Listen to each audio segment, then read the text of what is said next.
Michael Rodman, my Crest Experience. My Crest Experience, Michael Rodman.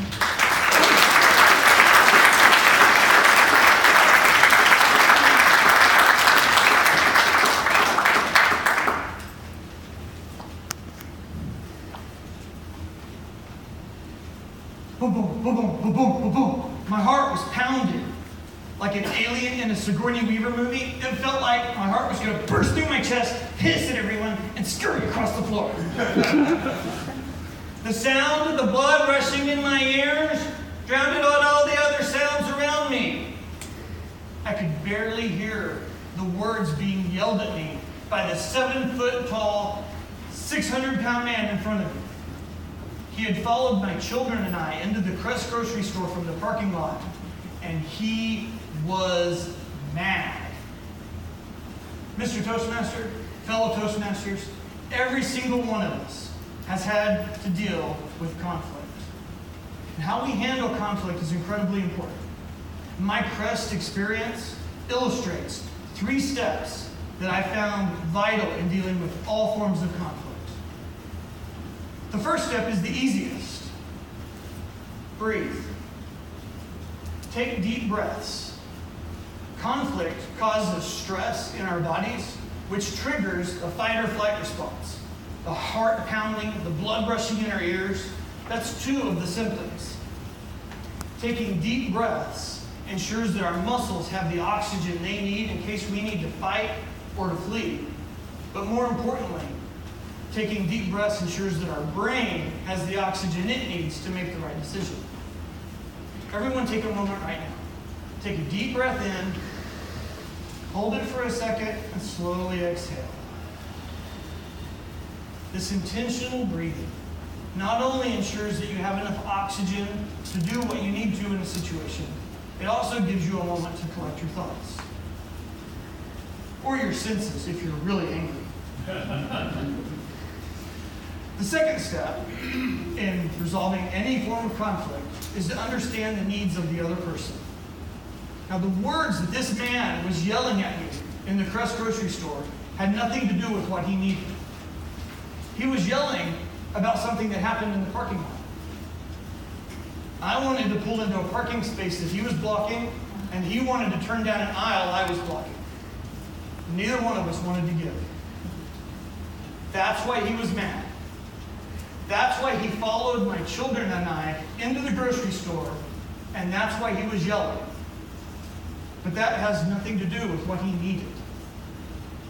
And the answer to what he needed is simple. But the me from 20 years ago would have told you what he needed was to be punched in the throat. Fortunately, I'm a little wiser than I was 20 years ago. I did not punch him in the throat. My children did not see me hauled away in handcuffs for assaulting this man in the grocery store. I stopped, took a deep breath, and I realized what he needed was for me to hear what he had to say. What did it cost me to listen to him? Nothing. This brings us to the third step, and it's also the most difficult. As he turned to walk away, what I needed to do was let it go. Steve Maraboli wrote, "The truth is, in order to let go, the truth is, unless you let go, unless you forgive yourself, unless you forgive the situation, unless you realize that the situation is past, you cannot move forward." I understood that I needed to let go. My children haven't learned this lesson yet. As we walk around the grocery store, they're looking around for it in case we run into them on one of the aisles. They're still hyped up about this situation that just happened. My oldest tells me, "I'm standing by in case he tries to fight you. I'm going to jump in." There's no way my 5-foot-tall daughter, who weighs 100 pounds could have done anything against this 7-foot-tall, 500-pound man. She hasn't yet learned a more Zen approach to conflict resolution. And even though I knew that I needed to let it go, and I told them that they needed to let it go, I was still carrying this stress around. As we walked around the grocery store, my chest was tight. My stomach felt like there was a slinky tumbling down the stairs. The hairs on the back of my neck were standing on end. Stress from conflict is a lot like a candle. When the storm rolls in, the flame on that candle can help you to see in the dark. The stress that we feel in those situations can help us to function in that darkness as well. But when the storm moves on and power is restored, if we leave that flame burning, it'll burn the candle up.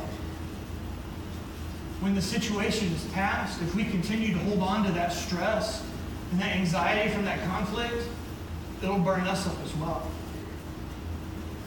Letting it go isn't easy, but it helps if you remember to breathe.